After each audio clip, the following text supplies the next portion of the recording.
I saluti del direttore generale del progetto e che ci andrà a spiegare proprio la parte tecnica molto interessante, perché comprende anche di viaggi a Londra molto interessanti per l'interscambio culturale e di tutto quello che viene detto del turismo. Prego. Certo. Marco Palazzo, il direttore dell'ente bilaterale che ha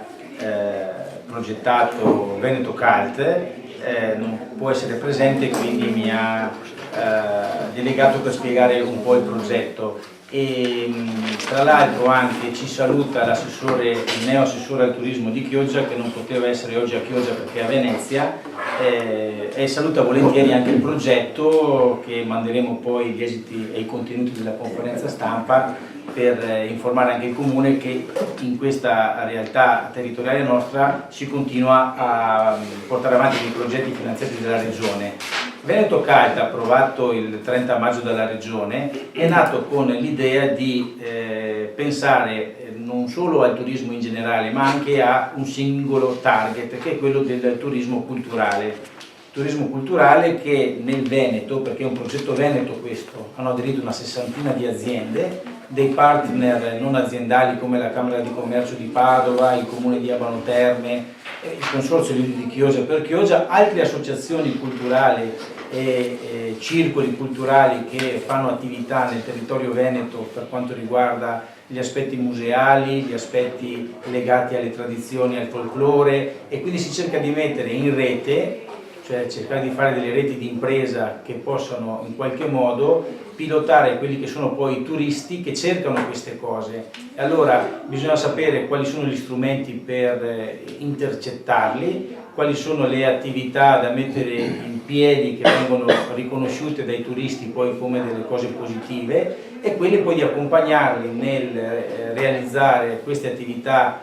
se vogliamo, di intrattenimento per quanto riguarda un turista che viene in Veneto, e quindi attraverso dei corsi di formazione, delle consulenze individuali, delle consulenze anche di gruppo, si cercherà per ogni singolo segmento del turismo di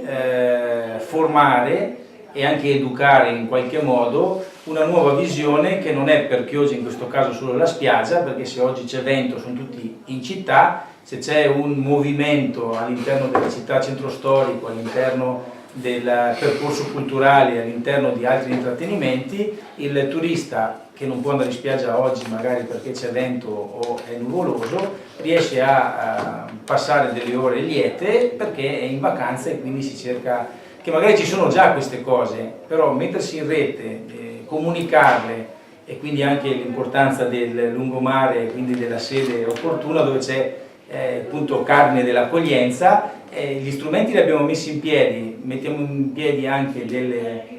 informazioni e della formazione, e tra l'altro, come aveva anticipato prima il presidente Giuliano Boscolo, il progetto prevede anche una mobilità, viene chiamata, cioè un viaggio studio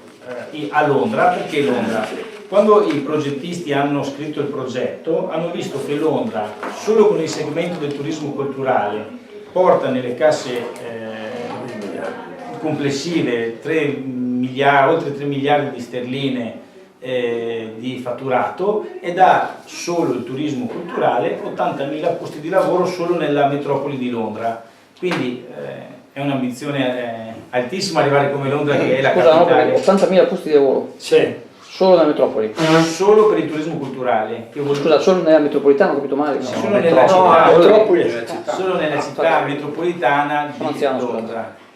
quindi solo nella capitale inglese. E per 80.000 posti di lavoro non vuol dire solo camerieri, baristi, ma vuol dire anche inservienti all'interno dei musei, agenzie specializzate che accompagnano, promuovono, commercializzano il prodotto turistico e così via. Quindi quella è una capitale mondiale, proprio è riconosciuta come capitale mondiale, come fatturato e posti di lavoro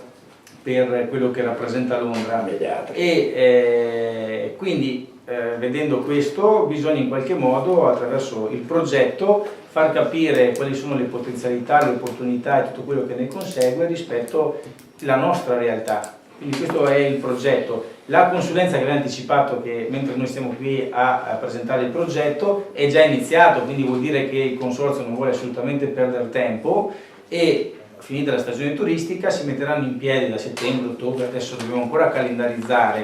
appunto un calendario di corsi che riguarderanno come corsi di formazione il marketing territoriale, l'utilizzo dei social network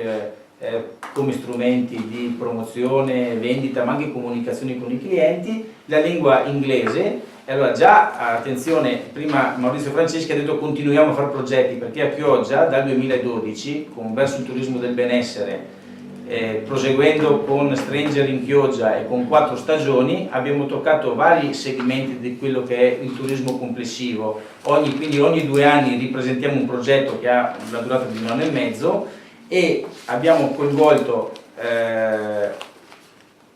oltre 150 allievi nei corsi, nelle consulenze eccetera, e una settantina, se non ricordo bene, di aziende locali, e quindi continuando a fare formazione arriviamo a Veneto Cult, che è con i corsi, non sono più corsi di formazione professionale o altri tipi, sono corsi proprio di specializzazione, quindi loro che hanno già fatto corsi che prevedevano anche le reti di impresa converso il turismo del benessere per la creazione di pacchetti turistici integrati, oggi abbiamo invece una specializzazione sulle reti di impresa, e quella non è più un corso di formazione ma proprio una consulenza di gruppo, cioè si sceglierà 6-8 aziende o anche di più per riuscire a fare consulenze di gruppo, ma ci saranno anche altri contenuti come il booking, la comunicazione, e collegare l'enogastronomia, che è il punto forte nel turismo italiano, quindi turismo e cucina sono legati tra di loro, e anche trasformare la cultura come un club di prodotto, cioè quando si vende Chioggia si vende anche per la cultura. Quindi io mi fermo qua, ho un po' spiegato tutto, e il corso si svolgerà quest'inverno con l'obiettivo, prima della prossima stagione, di averlo già finito, quindi anche in tempi record, mettendo sotto gli allievi, in questo caso gli imprenditori dipendenti, ogni mese con delle attività diverse. Vi faremo fare però le vacanze di Natale senza problemi.